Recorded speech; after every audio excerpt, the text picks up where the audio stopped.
Matapos talunin ang hari, labis na nagalak si Sai at sumigaw na nanalo sila, at nagtanong siya sa kanyang nakatatandang kapatid kung pupurihin niya siya.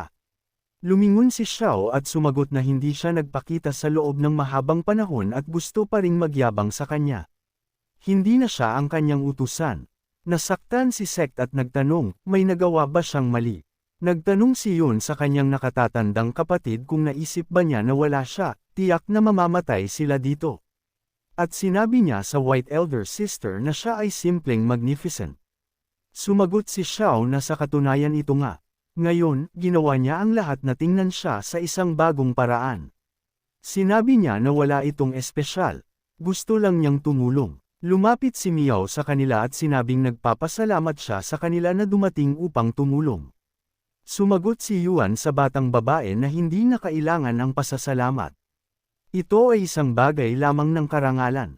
Ngunit agad na tinakpan ni Zi ang kanyang mukha at sinabing may mga strangers dito nang umalis siya. Nagtanong si Miao kung bakit ang maliit na kapatid na ito ay napakamahinhin. Nakita niya siya bilang napakalakas noon. Taos-puso siyang humahanga sa kanya. Hindi siya dapat mag-alala tungkol sa kanyang hitsura. Siya ay napaka-sweet. Nagpakita siya at nagtanong sa kanya kung totoo yun at nagtanong din sa master kung narinig niya. Ang elder sister na ito ay labis na humahanga sa kanya at hindi man siya nagmamalasakit kung ano ang hitsura niya. Agad na tiningnan ni Day ang kanilang mentor at tila ang kanyang mga hula ay nagiging mas tumpak. Sinabi ni Lin sa daga na siya ay naging napakamapagmataas. Natuwa siya at namula pa ng kaunti. Lumapit si Miao kay Lin at nagtanong kung siya ba ang guro ng maliit na batang babae na ito. Sumagot si Lin na oo, siya ang itinayo niya ng may ganoong kahirapan, naglalagay ng maraming pagsisikap at pag-aalaga dito. Naisip niya sa sandaling ito, paano nang ahas ang kanyang guro na magsabi ng ganoong bagay? Itinayo ba niya siya at itinayo ang kanyang cooking skills? Sinabi niya na maraming itinuro sa kanya ang mentor. Nag-aalaga siya ng napakahusay sa kanya. Naintindihan na ni Miao ang lahat ngayon at tiningnan sila ng Frozen. Ngunit nagtaka siya kung bakit ang apat na ito nang magkasama ay tila pamilyar sa kanya, na parang nakita niya sila sa isang lugar noon. Ngunit napagtanto din ni Lin na ang batang babae na ito ay mukhang mahirap. Sususpetsahin ba talaga niya ang isang bagay? Ngunit sinabi ng mga halaman sa Clan King na nakakita sila ng mga tao. Ang wave ng labanan na kamakailan, sila ang nagpadala nito upang nakita sila at sinabing napakaraming treasure-level medicinal herbs doon. Ngunit napakasama ng mga bagay. Agad na naisip ni Xiao ang tungkol dito dahil naramdaman din niya ang isang napakalakas at makapangyarihang enerhiya sa grupo na ito. Sinabi ng King of Herbs na ilang tao mula sa human race ang nang-ahas na gambole ng order sa kanilang territory at sinira pa ang maliit na ley. Sumagot siya na ito ay sa katunayan ay isang magandang lugar at high-grade medicinal herbs ay dumating ng sunod-sunod at kasama ng mga ito mayroon pang ganoong high-quality King of Medicine. Sinabi ng hari na ang mga tao ay insolent din at paano sila ng ahas na tangisan na patayin siya. Tumingin si Lin at sinabi sa iba na tingnan din ang palakol na ito dahil ito ang gang ng mga axemen na nagpadala ng isang distress signal sa pamamagitan ng medicinal herbs noon. Agad na lumingon si Yuang sa elder sister at sinabing ito ay mas malakas pa kaysa sa nakaraang isa. At ang white elder sister, maaari pa rin ba niya silang tulungan? Sumagot si Shai na gagawin niya ang kanyang makakaya. Agad na nagsimulang lumaban ang hari at inutusan ang kanyang mga herbs na bihagan sila. Agad na tumayo si Shai sa harap ng hari at sinabi sa kanya na siya ang kanyang kaaway. Nagsimulang tumawa ang hari at nagtanong, siya lang. Ngayon, hindi lamang ang mga tao ang lumalabag sa kanila, kundi pati na rin ang ilang daga ang minamaliit siya, ito ay nakakatawa lamang.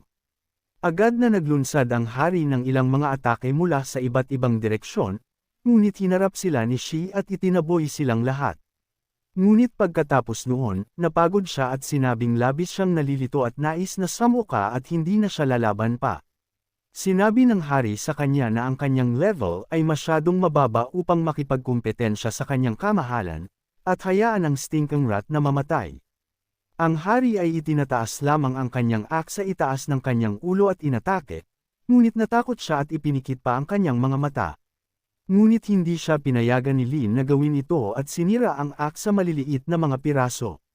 Sinabi ni Lin na si Jinsang na ito ay masyadong self-confident at mukhang kailangan niyang magtimpla ng ilang decoction upang gawin siyang masunurin.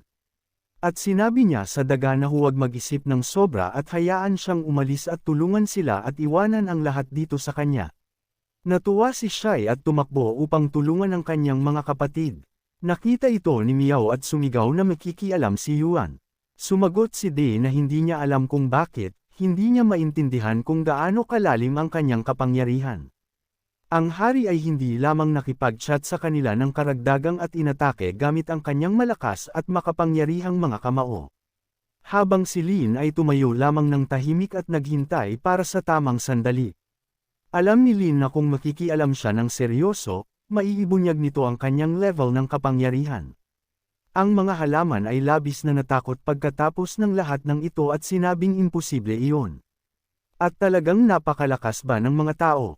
Ito ang unang pagkakataon sa napakaraming taon na nakatagpo kami ng ganoong sitwasyon.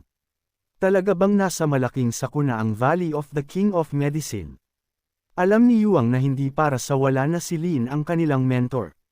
Kahit na ang kanyang lakas ay pinigilan tulad ng kanila, ang kanyang kapangyarihan ay mananatili pa rin sa labas ng kanilang abot. Ngunit nagtaka din si Xiao kung paano ito posible. Nararamdaman niya na ang Jinsang route na ito ay ganap na pinipigilan ang kanyang lakas.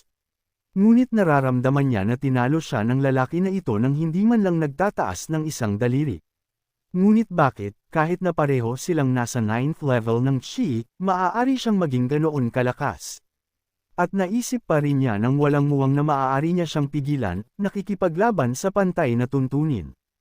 At tila ang mga ito ay mga walang laman na panaginip lamang. Nagsimulang sumigaw ang mga halaman sa lahat na ang kanilang hari ay patay, at kailangan nilang tumakas ng mabilis. Nagtanong si Yuan sa kanila, bakit nila gustong tumakas? Pagkatapos ng lahat, silang lahat ay first-class precious medicines. Hayaan silang manatili ng kaunti pa. Lumapit si Lin kay Yuan at sinabing nagawa niya ng napakahusay. Hayaan siyang kolektahin ang mga precious medicines na ito ng maayos. Sumagot si Yuan na nagpapasalamat siya para sa papuri ng guro.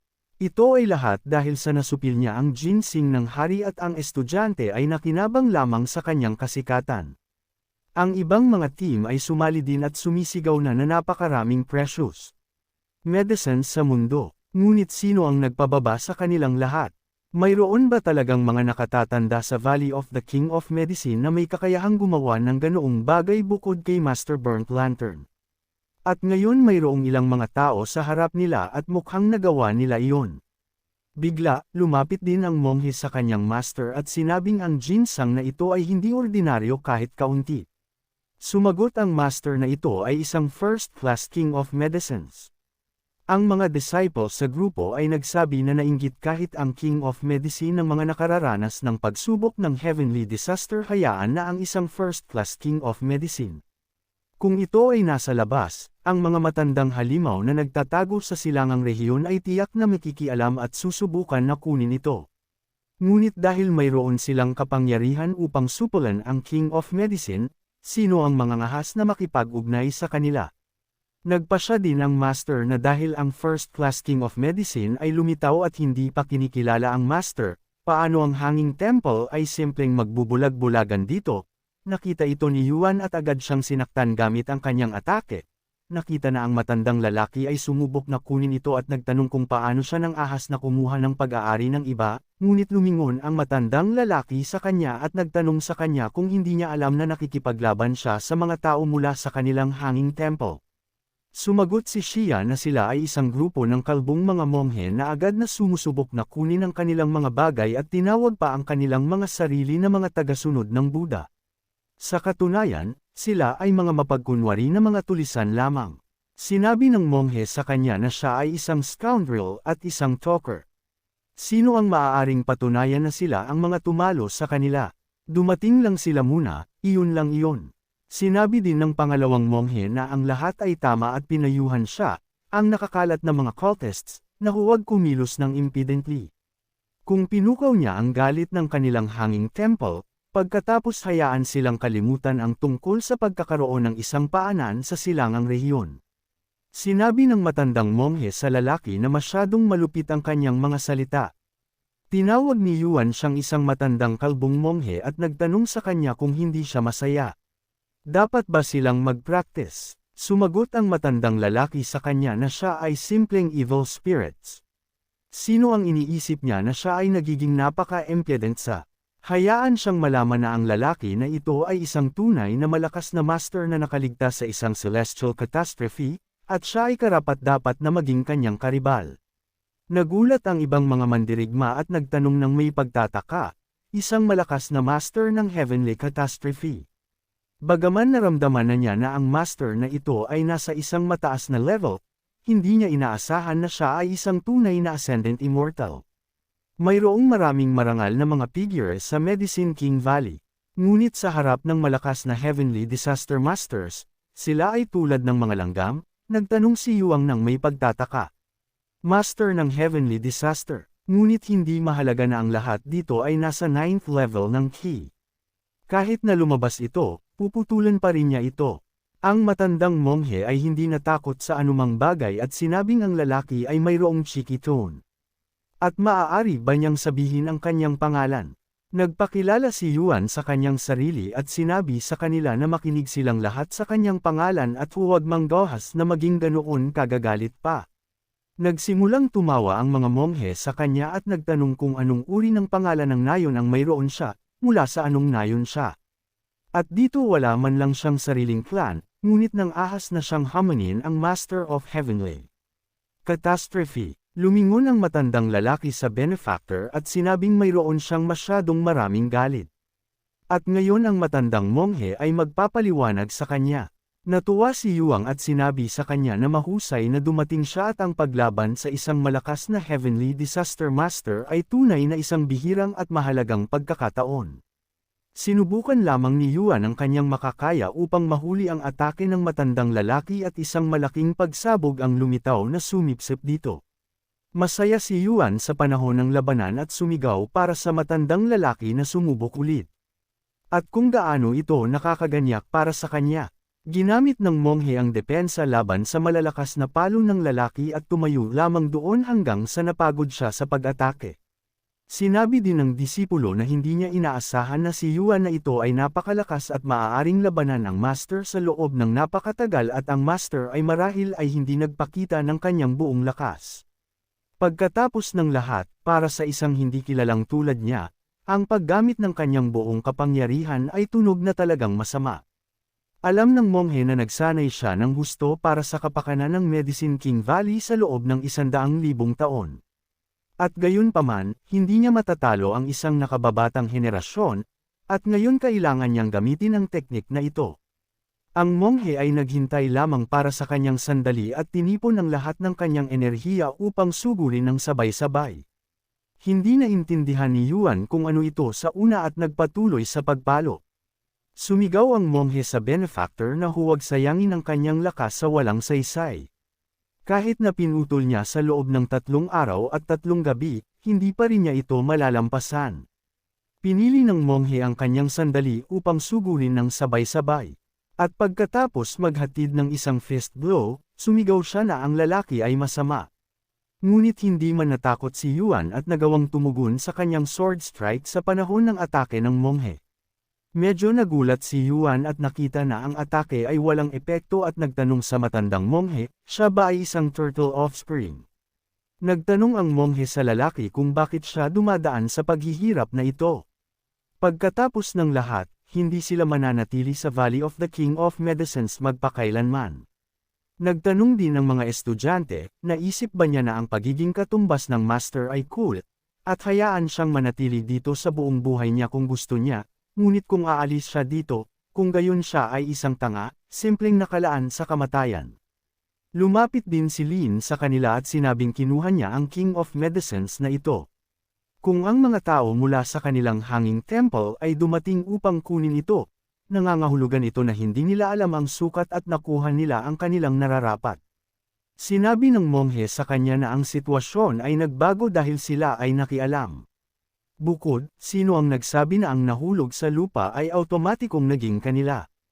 At siya, tulad ng isang matandang monghe, ay naniniwala na ang kinuha lamang niya sa kanyang mga kamay ang tunay na pag-aari niya. Sinaktan siya ni Xiao sa sandaling ito mula sa likod at sumigaw na ang matandang kalbong monghe ay simpleng naghahanap ng kanyang kamatayan. Like, comment, share, and subscribe naman dyan mga itugo. Maraming salamat po.